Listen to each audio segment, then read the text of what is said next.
Okay, so Bismillah, welcome to this live stream.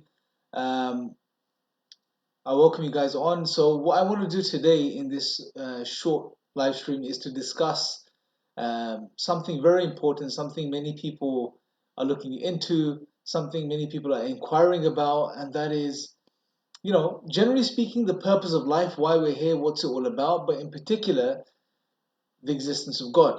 There are many people that, naturally inclined towards this question. They ask themselves this question throughout life as they're growing up. Is there a God? Who is He? Why did He create me? Etc. But there are others who don't really think about God most of their life. They go through most of their life living pretty much, in a way where the question of God is not of any importance to them. They just live their life and go about their, the daily activities. But at some point, they go through something in their life. They face some sort of event. Something happens which gets them to stop, and it gets them to reflect upon this question. It gets them to reanalyze their life. It gets them to reconsider the direction they were taking the life in. What's it all about? Why am I here? Where am I going? It may be the realization of death. It may be the realization that we all get at some point in our life that we're mortal. We're going to die. We're not here forever. It may be that someone else in our family, our friend circle, someone passes away. And this gets us to really think about the reality of existence and the reality of life. It may be another type of tragedy in your life. You may have come out of a long-term relationship. You may have um, had a financial blow. Your business may have collapsed. Some sort of tragedy, some sort of event in your life which stops some people in their own tracks, and it gets them to reflect about the purpose of life and the bigger questions. So there are different people from different backgrounds, but every single human being at some point in their life considers the question of God, considers the question of the purpose of life. Now, from the Islamic perspective, God has made it abundantly clear that, the knowledge of Him, that He exists and that He deserves worship, which is the purpose of our lives, as God tells us in the Quran. This knowledge is already embedded within every single human soul. It's a part of human nature to believe in God, to acknowledge His existence. But this nature becomes covered, it becomes clouded, we become unaware of it as we grow through life, and our environment, our social circles, our families, they shape our outlook on life in regards to these questions. However, deep down, every single human being has this nature, and it is an integral part of his nature to recognize God exists and that He deserves worship. This is a part of every single human being. Every human being has this knowledge within them already, but they become unaware of it. This becomes covered, clouded, veiled as human beings grow and are shaped by the world around them.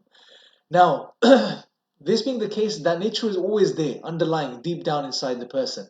Now, what happens is at some point in their life, possibly maybe an event, an occurrence, as we said already, something may trigger that reality or may trigger questioning down that line. Who is God? Does He exist? Why did He create me? Why am I here? I'm alive, I'm conscious, I'm going to die. Where am I going to go? These are very, very big questions that we all ask. So, what I intend on doing in this webinar, in this live stream, is I want to address the question of God. Now, I obviously started off, and in the introduction, what I wanted to do was I wanted to highlight that the belief in God is something natural and it's within every single human being. Now, I know this idea may come as a bit of a surprise, or it may come as a bit of a difficult point to appreciate, because we grow up in the world that we grow up in.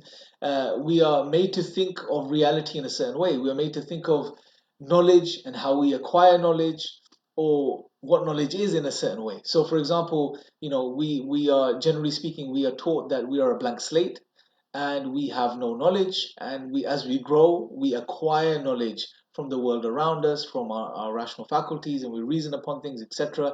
And therefore we gain knowledge as we go along. Now, we in Islam, obviously, we agree to this too, that we have senses, we have rational faculties which we use to understand the world. However, there is a knowledge which is already embedded within every single human being. Now, what's interesting is that this conception, this idea, is not something new. It's not something that's exclusive to the Muslims or exclusive to Islam. This idea has been present throughout history. For the majority of history, people believe that human beings come pre-programmed. They have an essence.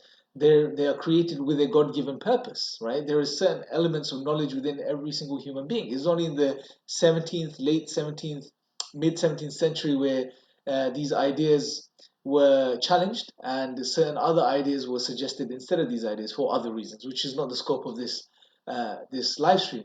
But it's important to understand that this conception was always there. It's only later, or in more recent times, that the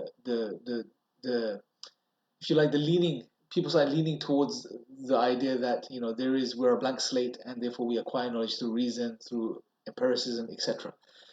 That being said, we live in a time obviously where people like to engage in rational discussions. They like reasons. They like arguments. And what I want to do today is I want to share a few arguments with you, a few rational arguments with you, a few points of reflection with you, uh, which I believe strongly suggest that there is a creator, there is God. And not only strongly suggest this, but they are triggers. These arguments are a trigger to the truth that already exists within us, right? And let's start with a simple point. Something we don't do a lot these days, which we have the ability to do as human beings, but we unfortunately don't engage in a lot, which is reflection. Seldom do we get time to stop and to reflect, right? To stop and to detach ourselves from our daily activities and just stop and just to purely sit in a place and reflect about the world around you and to reflect upon yourself, about your own creation. Maybe just sit and try this as an activity. Just sit and look at yourself in the mirror, right? And try to stop thinking about all of the distractions. Just look at yourself and just ask yourself or just think about who you are or what you are, right? And do this for a minute, 30 seconds, a few minutes, and you'll realize if you do this properly, you will start to pick up on some really deep thoughts. You'll start to consider some really challenging thoughts in your mind. When you look at yourself and you reflect upon yourself, you'd realize that you are a being that's functioning, that's alive, that's conscious, that has senses, that's thinking. There are probably a million and one processes which are going on inside your body right now, which allow for you to exist in the way you're existing. But you are not in control of many of them, if any, right? So, and it's really it can be quite uh, it can be quite a worrying type of or an exercise which leads to some anxiety. However, if you persist and you go through this, you'll realize that there is you as a human being. Everything about your makeup is suggesting something. It's pointing towards a creator. It's pointing towards a cause. It's pointing towards something that created you and is maintaining your existence and sustaining you. In the same way, if you go out into the countryside if you have the luxury of doing so, maybe in the next weekend, go to a park, go just get out of the city for a while and just reflect. Look at the sky, look at the clouds, look at the trees, look at the birds, look at the creatures around us, look at the grass, look at just the world around us and reflect upon it and think about it. Think about the existence that surrounds us. And when you ponder upon this and you really give it some clear thought, it will dawn upon you slowly that all of this world that exists around me, surely there has to be something behind it. There has to be someone behind it. There has to be a creator, a power that created everything and is sustaining and maintaining everything. I'm surely not doing it. The world that I'm looking at is not sentient, it's not conscious, it's not alive. It could surely not create itself or maintain or sustain itself. There has to be something or someone behind this. Now, the point I'm getting across here, essentially the first thing I'm trying to get us to reflect upon and think about is, if as human beings we just stop and just do some really deep reflection and pondering, and just reflect upon the world around us, including ourselves, we will see signs. There will be signs which stick out like sore thumbs at us and that would point us towards a greater power, a creator. Right? And what's interesting is in the Quran, which is we believe as Muslims is the final revelation of God, God clearly throughout the Quran tells us many times over and over again that in these things are signs. Signs for people who think or reflect, people of faith. For example, in the third chapter of the Quran, verse 190, God says, indeed, absolutely without a shadow of a doubt, in the creation of the heavens and the earth and the alternation of night and day, in these things are signs for people of purity, of deep thought, of reflection. So we need to become people who start reflecting again. I know it's hard to do sometimes because we live in a world which is we live extremely busy lives. We live in a world which is constantly being is pulling us in every single direction, right? We don't have time to stop and think. We wake up in the morning and before we go to bed at night, we're constantly on the go. For many of us, that's the case. So it's hard to make time, and even when we make time, it's hard for us to focus, and it's hard for us to reflect because we don't do it enough. We don't exercise those, if you like, those psychological or intellectual muscles enough. But we have to engage in this, and when we do, and because as human beings, it's, if you like, it's a duty upon us to do this for ourselves because we have the ability to exercise these muscles. So why not engage in reflection? Now, the second point I want to make, which sort of ties with this point, is I want to share a a very powerful argument, which the roots of which are found in the Quran itself. Now, the reason I want to, or before I share this argument with you, something I want us to really consider is generally when we talk about the Quran and we talk about Islam, the notion that comes to mind is that it's a book, it's a religion which is over 1400 years old. It's an ancient religion. There is nothing that it has to offer in the world that we live in today. It has nothing to do with rationality, it has nothing to do with reason, it has nothing to do with anything that's going to practically benefit my life in the 21st century. But this is not true. Islam is a universal way of life, and God revealed this way of life as His final way to humanity. Hence, it is a way which would not only or did not only apply 1400 years ago, but it would apply and it does apply even today. It's for the whole of humanity till the day of judgment. And anyone that sincerely studies the Islamic tradition and looks into the Quran and really studies it, you will see that it has teachings, it has morals, it has values, it has practical solutions to the problems we face today. Many of the problems we face today, right? And maybe we'll do a separate live stream on some of addressing some of these particular issues. Now, in this book, God engages the human being, and He engages the human being on many different levels. God engages the human being from a spiritual perspective, an emotional perspective, and even a rational perspective.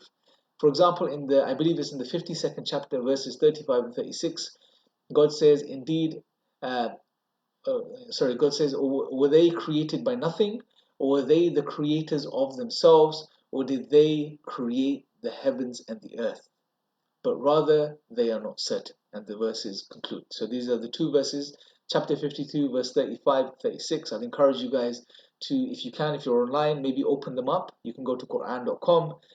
You can just go on Google and search chapter Quran 52, verse 35 and 36, and open it up as we're talking about this so you guys can follow along too. Now, God says, the very first thing God says is, or were they created by nothing, right? Now, there are three logical possibilities that God mentions here. The first of the three are, or were they created by nothing? Now, let's apply this to ourselves first and foremost.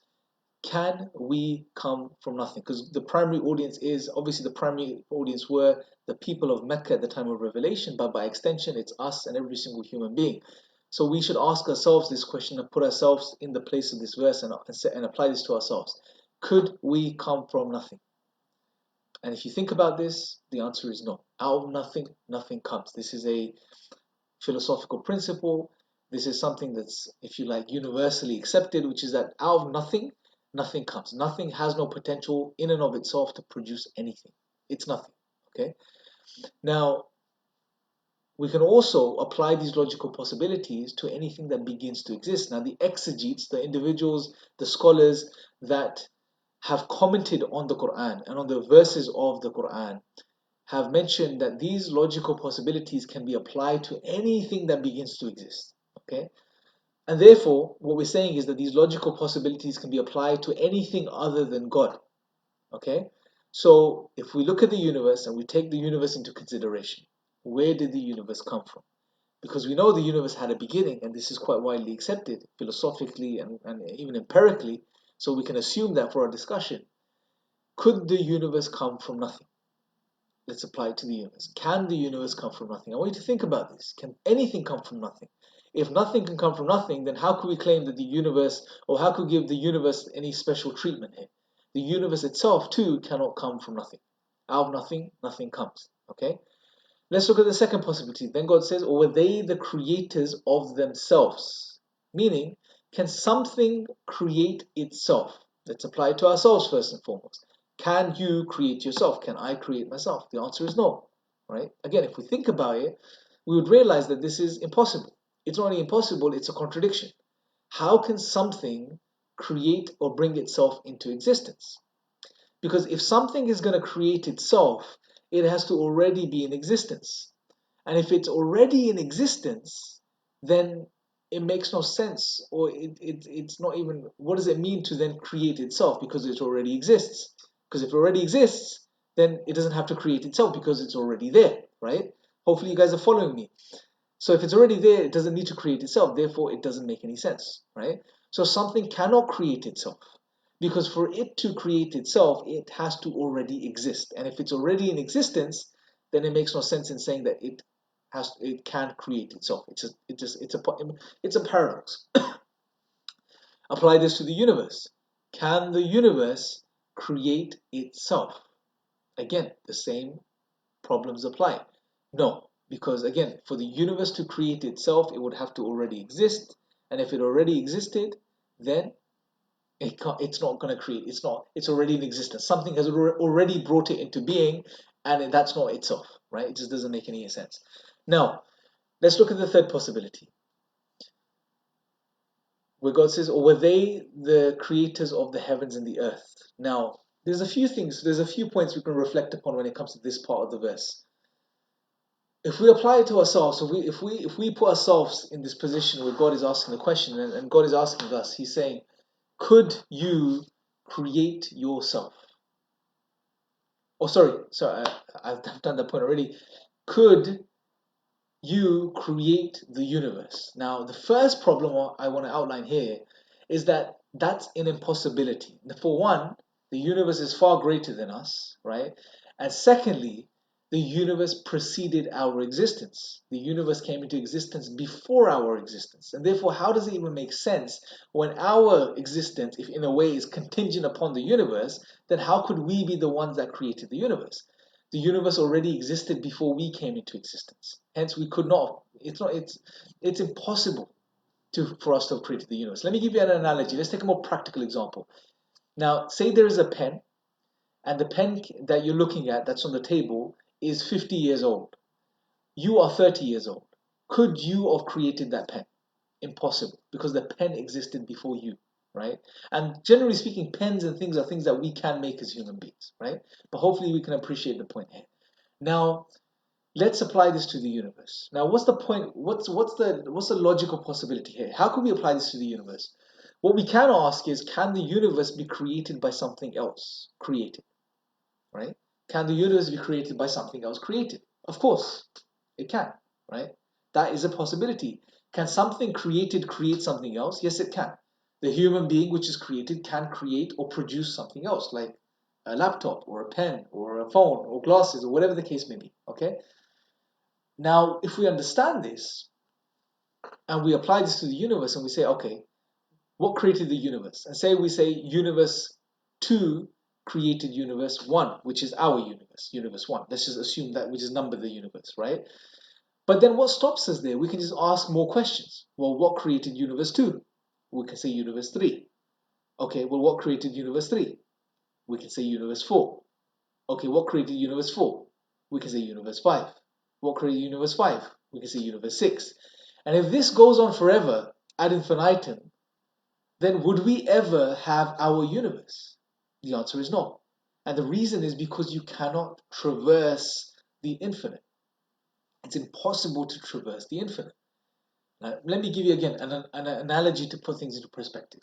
Imagine after this live stream, I want to go home, right? Now, for me to go home, I have to get on the bus which comes across the stops across the road, right?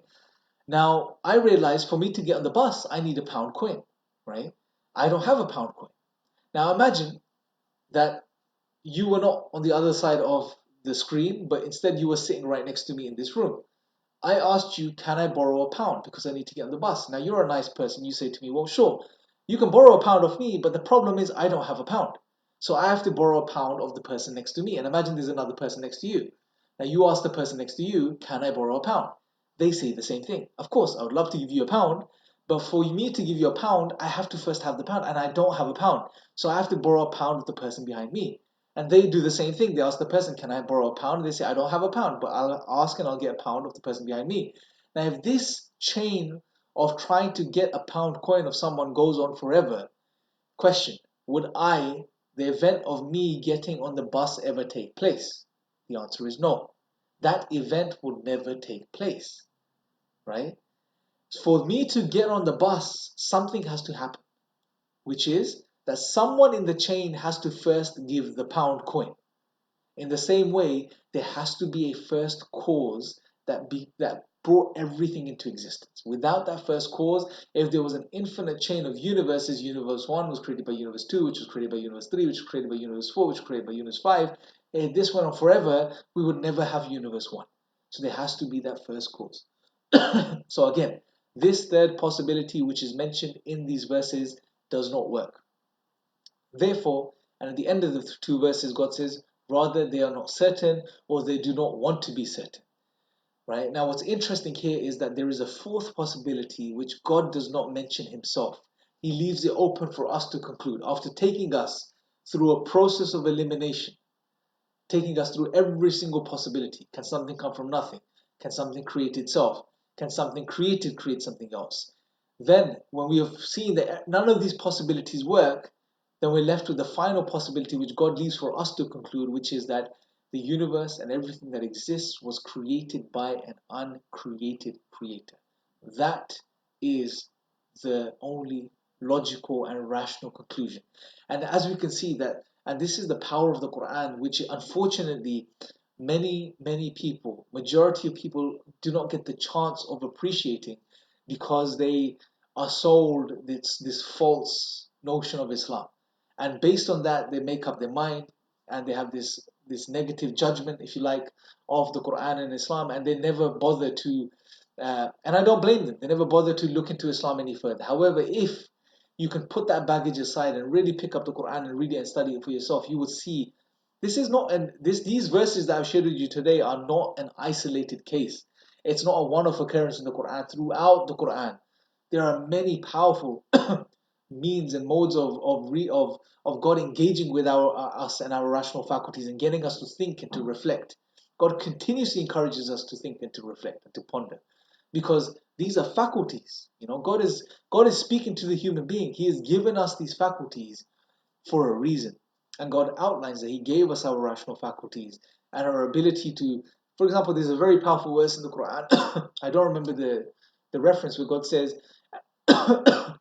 sorry, God says, or we brought them out of their mother's wombs, not knowing anything, and then we gave them hearing and sight, which are senses, right, and hearts or intellects, minds, so that they could be grateful, right? So God outlines clearly that He gave us our rational faculties, He gave us our senses, so we can study this world, we can look into this world, we can look into the creation of God, and we can see His signs, which would lead us to Him, right? So God wants us to engage with these faculties. He wants us to use our rational faculties. He wants us to reason, and He wants us to do science. Apologies. He wants us to study the physical world. He wants us to look into these things because these are science. These are clear signs God has placed within the universe for us.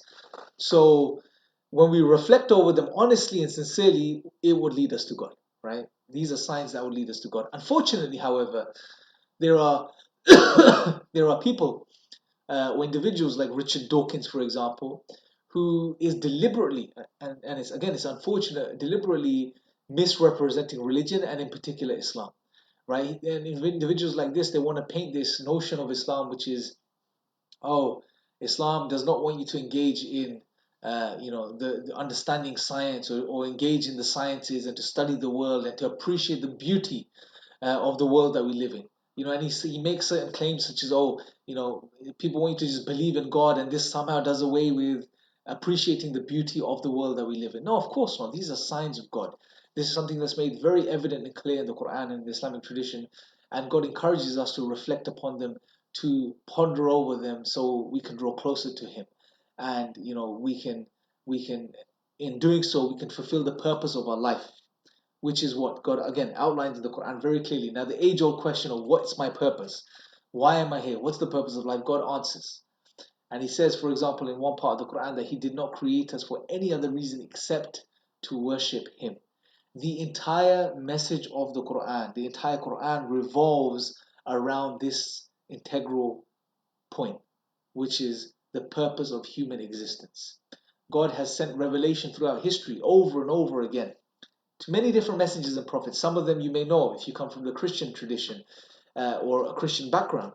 Moses, Abraham, Noah, Jesus. We as Muslims believe in all of these prophets and messengers. They all came to guide people back to the worship of God alone, right?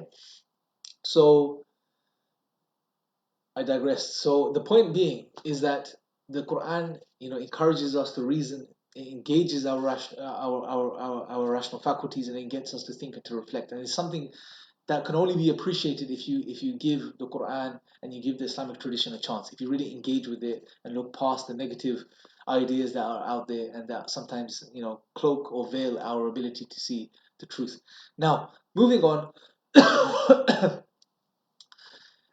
Another thing I'd like to just mention before wrapping up today is the idea of how the belief in God, and how when the human being realigns himself or herself with the purpose of the existence, how this truly frees the person, truly frees the human being. Right now, I personally, I went through this in my life too. There was a point where I wasn't really concerned with the question of God. I wasn't bothered with the question. I wasn't even bothered. It's not that I didn't believe in God or I believed in God. I just was not bothered. And that's the state of many of us today. Obviously, until something happens and we start thinking and reflecting upon the deeper questions. We're so fixated and we're so engaged in the material world, we're so distracted that we just don't get the time to think about these things, right? We just don't get the time to really think about our existence and our true nature, our true essence. But there was a time where I too was completely oblivious and careless to the question of God. And hence I went through some really difficult times in my life. I went through a lot of existential anxiety, existential crises. I was questioning the purpose of life for many years, and this was leading to a lot of depression and anxiety, and I just couldn't see the purpose of behind anything anymore. I couldn't see the purpose in,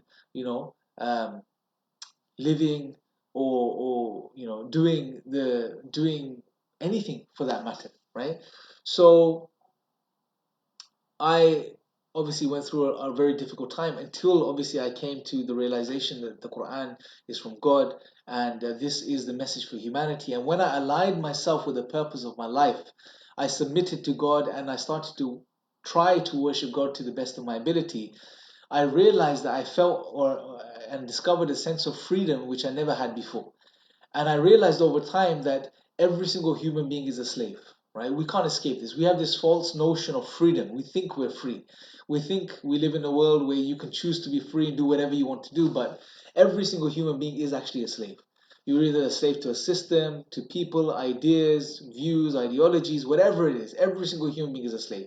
Even those people that say, I'm not a slave, I do what I want to do, I live the way I want to live, these people are a slave to themselves, right? They are submitting to their own whims and desires. The only way to truly free yourself from any type of slavery in this world is to submit yourself to God. And when you start to worship God and you realize God is the one that has total power, God is the one that's in control of everything. God is the one that's taking care of and providing for every single thing, whether it be a living thing or a non-living thing. He's the one that's maintaining everything, and you really start to internalize this reality, then you naturally start to detach yourself. Those shackles break, those that are holding you or enslaving yourself to the world. You no longer are submitting to these material things, this world. You're no longer relying upon or depending upon material things or people or ideas or whatever the case may be. You realize the true nature of things. And as soon as this happens, this frees your heart. And when your free heart is free and you're a slave to God alone, you are no longer a slave to anything created or anything material. So, in other words, if you truly want to be liberated and freed, the only way to do this is to submit yourself to your Creator, right? And upon that note, I'm going to conclude today. So anyone that's looking into Islam, if there's any Muslims that have been watching this, please share this with your non-Muslim friends, your non-Muslim contacts, anyone you feel this will benefit. If you are a non-Muslim that's been watching this and you're interested to find out more, please leave your questions below. We have really good brothers online right now, such as Nadeem Ashraf, and I'm sure he can engage with your questions and he can provide you some answers. I'll have a quick look at the comments too. If there's anything I feel I can answer, I will definitely engage. If you're looking to become Muslim, please let us know in the questions comment section below too.